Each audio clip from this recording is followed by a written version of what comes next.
எப்படியாப்பட்ட விசுவாசத்தை கொண்டு இந்த உலகத்தை நாம் ஜெயிக்க முடியும் என்று சொல்லி பார்த்தால், ஆமென், தேவனால் பிறப்பதெல்லாம் இந்த உலகத்தை ஜெயிக்கும் என்று சொல்லி பரிசுத்த வேதாகமத்தில் எழுதப்பட்டிருக்கிறது. அருமையான சகோதர சகோதரிகளே, ஆனால் ஆண்டவராய இயேசு கிறிஸ்துவுக்குள்ளே இருந்த அதே விசுவாசம் நமக்குள்ளே இருக்கிறதா என்பதை நாம் சிந்தித்து பார்த்து கர்த்தரிடத்தில் என்ன செய்யணும்னா மனம் திரும்ப வேண்டும். ஆமென்.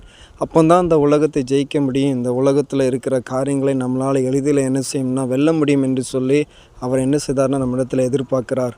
அருமையான சகோதர சகோதரர்களே, இந்த உலகத்தில் யார் வேணாலும் எப்படி வேணாலும் ஜெயித்து கொண்டிருக்கலாம். ஆனால் ஆண்டவருடைய பிள்ளைகளாகிய நாம் அந்த விசுவாசத்தை கொண்டு இந்த உலகத்தை ஜெயிக்கின்ற யாருக்குள்ளே இருக்கிற விசுவாசம், ஆண்டவராக இயேசு கிறிஸ்துக்குள்ளே இருக்கிற அதே விசுவாசத்தை கொண்டு தான் நாம் இந்த உலகத்தை நாம் ஜெயிக்க முடியும்.